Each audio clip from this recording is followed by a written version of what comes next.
Hvad synes du sådan som helhed om Pisserenden? Det er et dejligt kvarter. Det er vidunderligt. Kender du sådan Pisserendens historie? Noget du kunne, altså udviklingen fra hvordan det var før meget med? Jamen, helt hernede, her bagved der ligger det oprindelige Pisserenden. Det er inde i en baggård der var det der stykke der bagved. Ja, ja. Men jeg er jo ikke så gammel der, så Nej. jeg kan ikke fortælle noget. Men jeg kan fortælle om det første karneval, der var i nogle 80. Ja, det vil jeg meget gerne. Det var herinde i byen, der var hele byen der, hvad det hedder, sparet af der var der Pisserenden. Der løb det hele vejen ned der til Domhusviden, eller den der vej nu-agtigt der. Der stank der pis. Jeg tror, det var der i 2-3 sommer eller sådan noget, og så blev det rykket ud i Fældeparken, og så blev karnevalet stille og roligt. Men det var sådan lidt hen ad distortion, som det er nu. Ja, fordi nu holder jeg jo nemlig Distortion, ja. Kan jeg forstå. Ja.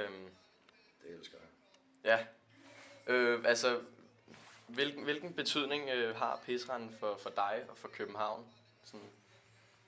Jamen, så længe jeg har været ung, eller så længe jeg har levet-agtigt der, har det altid været sådan en ungdomskultur.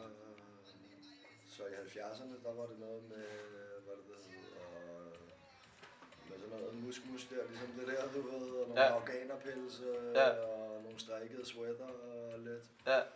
Senere der i 80'erne, så blev det til sådan lidt noget punk der, og noget lir, der hang rundt, og noget goth, og noget hiphop, og det er det også i dag der. Det er sådan en smeltekedel af ungdomskultur, synes jeg, det er. Ja.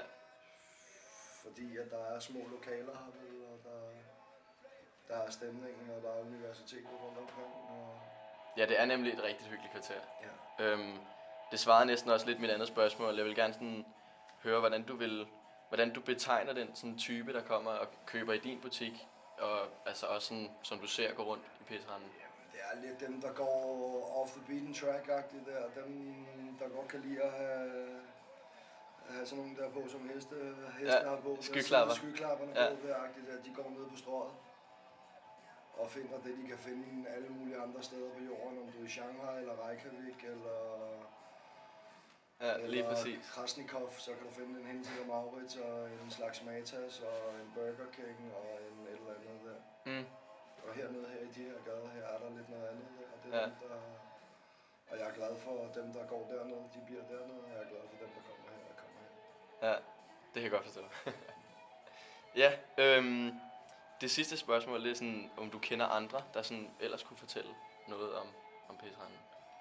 Jamen, min bedste homeboys, du ved, der går over på den anden side, han var så sneaky fox, du ved, ikke? Den snede i røv-agtigt der, ikke? Før Irma i 70'erne der, de begyndte at hive sådan nogle mavesko hjem. Ja.